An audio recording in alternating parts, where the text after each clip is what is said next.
Hola, nos volvemos a encontrar con los videos de la Cátedra de Lógica de la Facultad de Humanidades y en este caso vamos a desarrollar uno de los últimos puntos del programa, que es específicamente la lógica de predicados. Este es un nuevo tipo de cálculo, podríamos decir, que parte de elementos que ya se vieron en la lógica proposicional, pero que va a extender sobre todo cierto análisis con respecto al lenguaje. En el caso de la lógica proposicional, es decir, este es el sistema lógico más simple y básico que nosotros tenemos, el cual consta de constantes lógicas, conectivas y la negación. Ahora bien, en la lógica proposicional, la proposición Sócrates es filósofo se representaba como P. Al mismo tiempo, Sócrates es más grande que Platón, también era P. Y toda proposición quedaba sin los matices de la distinción de un sujeto y un predicado lógico. Con respecto a esta cuestión, la lógica de predicados lo que realiza es un análisis interior de la proposición, descomponiendo entre un sujeto lógico y un predicado lógico. En este caso, el sujeto lógico remite a un individuo, refiere a un individuo, y los predicados a los atributos. Es importante no confundir el sujeto lógico con el sujeto gramatical, que en realidad son cosas distintas. Ahora bien, dentro de la lógica de predicados, entonces, vamos a tener proposiciones como, por ejemplo, Sócrates es filósofo, Marte es un planeta y es rojo, Juan es hermano de Luisa y todo atrae a todo. Estas proposiciones se van a analizar, digamos, a partir del análisis del individuo y el predicado. Si repasamos el lenguaje de la lógica proposicional, con ella nosotros teníamos variables proposicionales con las que representamos letras minúsculas a partir de la P y las constantes proposicionales con letras mayúsculas. Luego teníamos las conectivas y los signos. En este caso, Sócrates es sabio era representado con la proposición P si tomamos como una variable proposicional. Ahora bien, sucede lo siguiente. El silogismo, que de hecho representa un tipo de cálculo que permite analizar los razonamientos y determinar su validez, presenta la siguiente anomalía. Dentro del análisis del silogismo, este caso emblemático de tipo bárbara, en el cual todos los hombres son mortales, todos los griegos son hombres y todos los griegos son mortales, es un silogismo, es una forma válida. Sin embargo, representado este silogismo en la lógica proposicional, todos los hombres son mortales P, todos los griegos son hombres Q, por lo tanto R, es una forma inválida.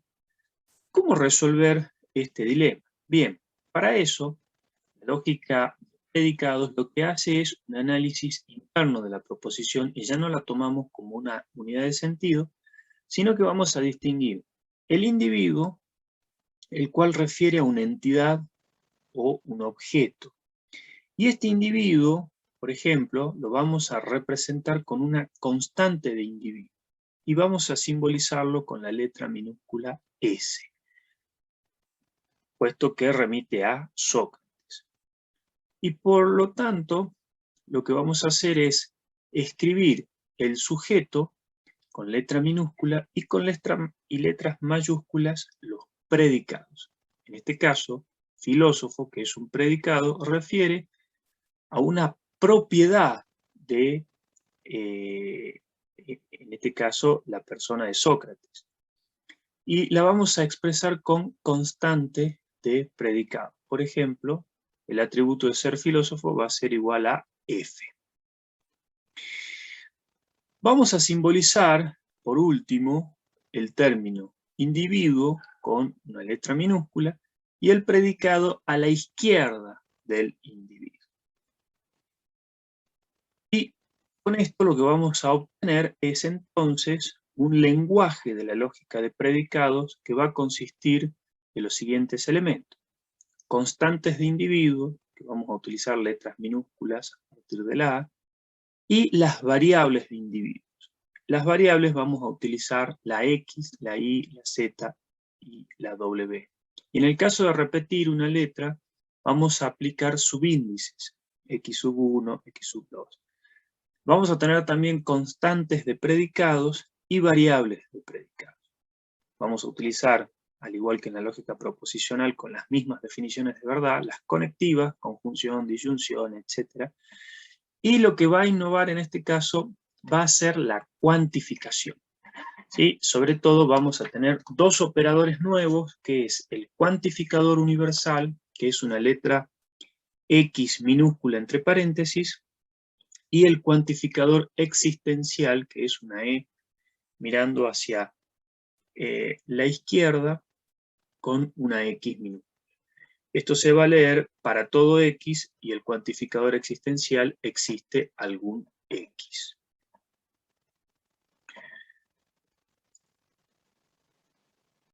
Bien, lo que vamos a hacer ahora es detallar un poco más el concepto de cuantificación y tratar de entender cómo el lenguaje representa fundamentalmente esta idea de la variable de individuo. Tenemos, por ejemplo, los siguientes enunciados.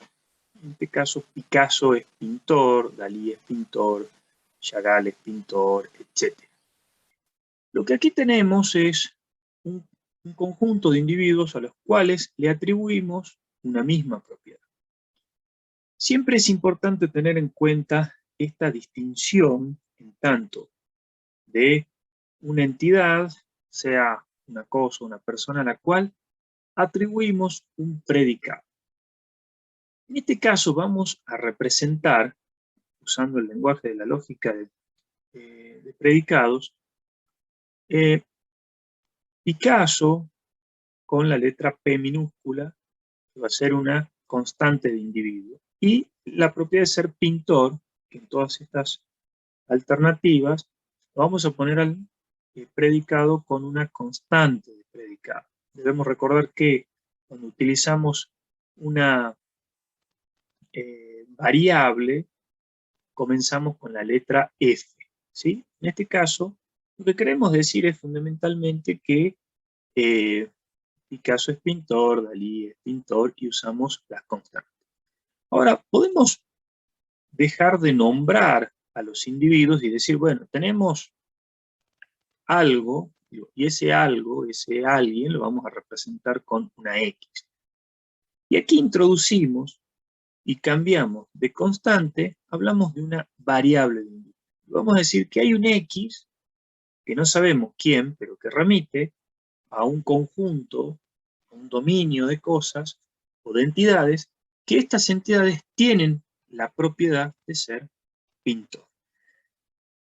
Acá introducimos el concepto de variables, si bien ya lo estuvimos utilizando anteriormente, pero en este caso es necesario, porque la variable, que es un concepto que viene del campo de las matemáticas, refiere a un número, refiere a una cantidad indeterminada. Por ejemplo, X va a ser igual a 7.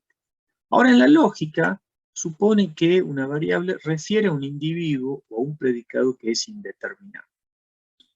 En este caso, lo que hacemos es sustituir, aquí vamos a tener trabajos de sustitución, vamos a sustituir los individuos por una X. Ahora bien, cuando decimos que X es pintor, tenemos que establecer algo que va a ser importante, es decir, quiénes o cuántos. Y por esta razón lo que hacemos es introducir la cuantificación. Es decir, en este caso, lo que hacemos es cuantificar las variables de individuo. Y tenemos dos modos de cuantificar. O bien decimos que alguien, es decir, que existe por lo menos uno o algunos X, tales que estos X tienen la propiedad de ser pintores. O bien decimos que todos son pintores. Y esto se expresa diciendo, para todo X, para todo el conjunto de estas entidades X tienen la propiedad de ser pintor. O bien, podemos decir que nadie es pintor, es decir, referimos al dominio, a un ámbito de personas que, en ese caso, ninguno sabe pintar. Vamos a hacer referencia del siguiente modo con esta simbolización. Para todo X, si X no tiene la propiedad de ser pintor. O bien, alguien no es pintor, existe algún X tal que esta X, puede ser cualquiera de estos individuos, no tiene la propiedad de ser pintor. Es decir, que en este caso, X sustituye, ¿sí? El término X sustituye por una constante de individuo. Y en este caso, la constante de individuo es igual a Picasso, Dalí, Frida Kahlo, etc. ¿Sí? La constante de individuo hace referencia efectivamente a una entidad real, mientras que la variable es algo indeterminado. Y finalmente, hay una restricción que quizás en este momento no sea muy clara, pero que consiste en lo siguiente. Siempre vamos a cuantificar individuos, ¿sí? Vamos a cuantificar, en todo caso, una variable de individuos. Está prohibido cuantificar predicados. Justamente esta restricción delimita que estamos, en este caso, en lo que se llama cálculo lógico de primer orden. Los cálculos lógicos de segundo orden son aquellos que cuantifican justamente predicados. Pero eso ya es un campo más avanzado de la lógica que no vamos a ver en este caso. Bien, por lo tanto, lo que se nos presenta aquí es ya la idea de función proposicional, que es clave para el campo de la lógica. ¿A qué refiere una función proposicional? Si observamos acá en pantalla, decimos que Picasso es pintor, podemos determinar que esto es una proposición verdadera, es decir, que tiene valor de verdad. Pero si decimos que X tiene la propiedad F, esto fundamentalmente no es ni verdadero ni falso. Y eso es precisamente una función proposicional. En el texto de Copy queda muy claramente detallada esta idea, donde es fundamental aclarar que las funciones proposicionales no tienen valor de verdad, sino que éstas se transforman por un proceso de instanciación en una proposición cuando se modifica, podríamos decir, la variable individual por una constante de individuo. Efectivamente, lo que dice Copy es que una función proposicional es una expresión que contiene una variable individual y se convierte en un enunciado cuando una constante individual es sustituida, ¿sí?, por una variable individual. Es decir, tenemos f de x, que básicamente queremos decir que hay algo x que tiene esta propiedad, tiene este patrón. En sí mismo, esto, expresado con una variable de individuo, no puede ser atribuido con verdad o falsedad. Para eso hay que sustituir por casos particulares la variable de individuo por una constante de individuo. Como en este caso, f de x se sustituye por f de a, f de b, f de c. O bien, por ejemplo, f de x, en este caso, se sustituye por Picasso es pintor, Dalí es pintor, y son casos verdaderos. Por lo tanto, toda proposición singular, en realidad, como en este caso h de a, es decir, que Sócrates es hombre, o que Juan es hombre, etc., lo que supone es una instancia de sustitución, son sustituciones de una función proposicional. Y a esto hace referencia precisamente el concepto de instanciación, que consiste en un proceso de obtener una proposición a partir de una función proposicional sustituyendo una constante, como en estos casos, por una variable. Ahora bien, podemos hacer el siguiente análisis de esquemas cuantificacionales. Porque recordemos que al principio la lógica proposicional reducía cualquier expresión a una unidad de sentido. Es decir, en la lógica proposicional, decir que Spinetta es músico o que Spinetta es mejor músico que Fito es básicamente decir con lo mismo con una sola proposición que era P. En este caso, en los esquemas cuantificacionales, se hacen distinciones porque podemos expresar lo siguiente: Spinetta es músico, decir M de X, ¿sí? Que X tiene la propiedad de ser músico. A su vez, los esquemas cuantificacionales son denominados esquemas monádicos cuando tienen una sola letra de individuo. Y cuando tienen dos letras de individuo, lo que tenemos es un esquema diádico.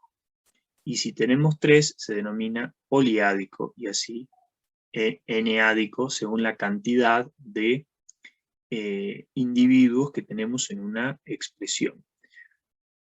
En este caso, en el caso 2, dice Spinetta es mejor músico que Fito. Hay un elemento que es muy interesante, porque aquí ser mejor músico que es precisamente una propiedad que expresa una relación, la relación de, podemos decir que A es mejor que B. En este caso, Spinetta lo vamos a expresar con I y Fito, perdón, Spinetta con X y Fito con Y. Y representamos la relación mejor músico que con el predicado M. Lo interesante acá es justamente resaltar que la relación es un predicado, ¿sí? La relación, en este caso, ser mejor que, se va a representar M de X, Y. En el tercer caso ya tenemos tres individuos: Spinetta, Fito y Charlie. Y lo que decimos es, Spinetta es mejor músico que Fito y Charlie. Y esto queda representado en que X es mejor músico que Y y que Z. Y aquí tenemos ya estos esquemas poliádicos. Estos casos, en realidad, es para otro capítulo también de la lógica, que es la lógica de relaciones, que en este caso nosotros no vamos a tocar, pero es sencillamente para dejar planteada la temática. Y es justamente que también se pueden expresar proposiciones que son bastante complejas, como por ejemplo la relación de algunos mejores músicos, ¿no? Algunos, podemos decir, son mejores músicos que otros. Entonces, en este caso, estamos hablando tanto de dos conjuntos de individuos que son representados por variables individuales, donde decimos que existe algún X y existe algún Y tal que X, estos X son mejores músicos que estos Y. En este caso cuantificamos la relación de estas dos variables de individuos. Bien, y continuamos entonces con la simbolización. Ahora acá vamos a utilizar, vamos a simbolizar una oración, vamos a expresar en el segundo, en esta segunda columna la simbolización, y en esta tercera columna un diccionario que nos va a servir para representar las simbolizaciones. Si decimos que Sócrates es condenado, esto lo vamos a simbolizar con S, que es igual a Sócrates, y la C, que expresa condenado. Es decir, que Sócrates tiene la propiedad de ser condenado. Sócrates es condenado y debe morir. Sócrates es condenado y introducimos la conjunción Sócrates debe morir. Y acá tenemos otro predicado. Fíjense ustedes que se van a representar las conectivas conjunción, disyunción, implicación y bicondicional que utilizábamos en la lógica proposicional. La utilización de este diccionario es útil para representar la simbolización. En este caso, fíjense ustedes que si decimos Platón y Plotino fueron metafísicos, lo vamos a simbolizar en el caso 1 como M de P y M de P sub 1, donde si vamos al diccionario, M es igual a metafísico, P es igual a Platón y P sub 1 igual a Plotino. En este caso, se puede utilizar un subíndice o se puede utilizar, a su vez, otra constante de individuo, pero esta sería la función de los subíndices, ¿no? En este caso, tenemos, por ejemplo, en el caso 2, todos los filósofos son felices, donde tenemos que para todo x, f de x, entonces f sub 1 de x, ¿sí? También podemos utilizar un subíndice para los predicados de filósofos y felices. En este caso, por lo tanto, lo que podemos también observar es que es también fundamental no olvidarse de los paréntesis. ¿Por qué? Porque tenemos el caso 2 y el caso 3. En el caso 2, para todo x, f de x, entonces, f de x sub 1, está entre paréntesis. Si no, si aparece sin paréntesis, eso significa que el cuantificador solo afecta a la primera x. En este caso, no afectaría a la segunda. Razón por la cual es importante siempre delimitar que si queremos hablar de las dos o de todas las variables de individuo que están dentro del paréntesis, tenemos que introducir entonces los mismos.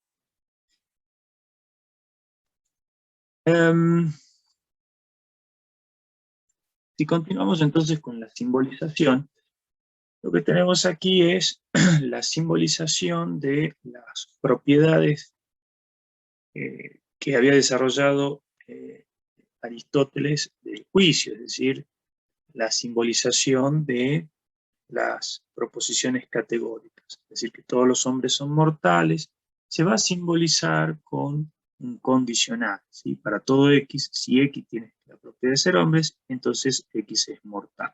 Acá tenemos en el diccionario variable de individuo, hombre, el predicado hombre y el predicado mortal. En el caso de ningún hombre es mortal, la negación está en el consecuente del antecedente. Es decir, que para todo X, si X es hombre, entonces X no es mortal. Esta sería la representación, la simbolización de la proposición universal negativa. Y este sería el caso de las proposiciones existenciales. Ahora bien, si ya tomamos entonces los elementos de la simbolización y recordamos la deducción, y lo que vamos a hacer ahora es aplicar la deducción natural a la lógica del predicado. Como hemos transformado el lenguaje, vamos a dejar el lenguaje de la lógica proposicional y, fíjense ustedes, vamos a representar el silogismo que antes en la lógica proposicional quedaba de este modo y lo vamos a representar a partir de la lógica cuantificacional del siguiente modo, ¿sí?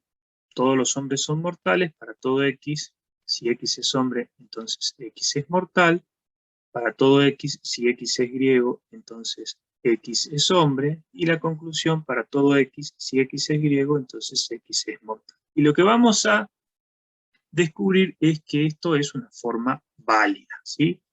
Lo que veíamos que en la lógica proposicional esto era inválido, ahora lo vamos a transformar en válido. Ahora bien, dentro de la deducción natural, vamos a incorporar todas las reglas de inferencia de la lógica proposicional a la lógica de predicados, pero con el nuevo lenguaje, ¿sí? Es decir, todo el conjunto de las reglas de inferencia. A las cuales vamos a agregar las siguientes 4 reglas, que son muy sencillas, pero que son fundamentales y que remiten al concepto de función que veíamos hace unos minutos. Esto consiste en lo siguiente. Dada la expresión para todo x, h de x, entonces m de x, esto no puede ser ni verdadero ni falso. Y para poder hacer la deducción natural y atribuir verdad a las reglas de inferencia, necesitamos despejar la x, en este caso despejar la variable de individuo, y ejemplificarla con los casos particulares para poder atribuir verdad, es decir, lo que se llama el proceso de instanciación del universal, y que se va a expresar con esta sigla IU. ¿Qué significa esto? Que en realidad en la cuantificación universal, en el universal, o en el cuantificador, que representa a la totalidad de un conjunto de cosas, se parte de la idea que es una función proposicional verdadera si todas sus instancias de sustitución son verdaderas. Entonces, lo que vamos a hacer es despejar esta x y sustituirlo por los casos de constantes de individuos. Lo mismo vamos a hacer con la generalización del universal, ¿sí? Dado que tenemos un conjunto de casos particulares que son verdaderos, podemos inferir, por lo tanto, que es verdadero para la totalidad de los casos. Recuerden ustedes que el universal se expresa con un condicional y el existencial se expresa con una conjunción. En estos casos, lo que nos va a permitir realizar estas reglas de inferencia es precisamente ser aplicadas a la demostración del silogismo. Dado el siguiente silogismo que teníamos anteriormente, donde si todos los griegos son hombres, el silogismo que teníamos acá, si todos los hombres son mortales, si todos los griegos son hombres, luego todos los griegos son mortales, expresado ya en el lenguaje cuantificacional, lo que vamos a hacer es, en primer lugar, aplicar las reglas de instanciación del universal. Por ejemplo, vamos a realizar la instanciación del universal, en este caso, de la proposición 1. Para todo x, h de x, entonces m de x, se aplica en 3 la instanciación del universal, y lo que tenemos es que se despeja, digamos, se saca la cuantificación, porque ahora hablamos de un caso particular, ¿sí? Vamos a decir h de a, entonces m de a, y ya hablamos de un caso particular que puede ser Sócrates es hombre, entonces Sócrates es mortal, Aristóteles es hombre, Aristóteles es mortal, etc. Y lo mismo vamos a aplicar para el segundo caso. Una vez que se aplican las instanciaciones del universal, ahora lo que vamos a hacer es relacionar la proposición 4 y 3, en este caso la proposición 4 y la proposición 3, y vamos a establecer que si G de A, entonces H de A, y H de A, entonces M de A, se puede inferir G de A, entonces M de A. Lo que aplicamos acá es la regla de inferencia del silogismo hipotético, que decía, si P entonces Q y Q entonces R, por lo tanto P entonces R.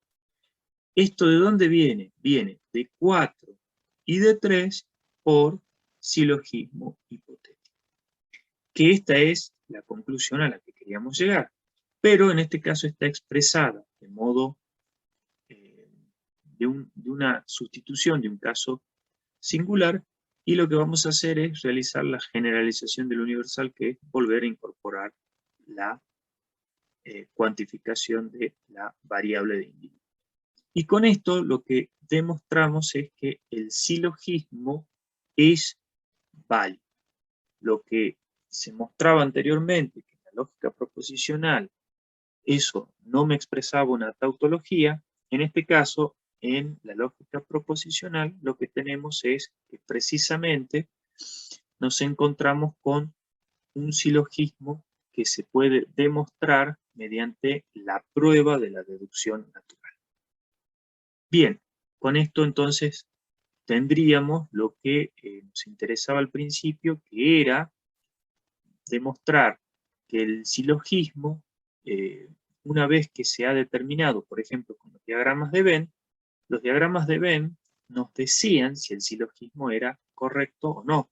Y ahora, si el silogismo es correcto, tenemos una prueba que me permite justificar que efectivamente es una forma de razonamiento válido.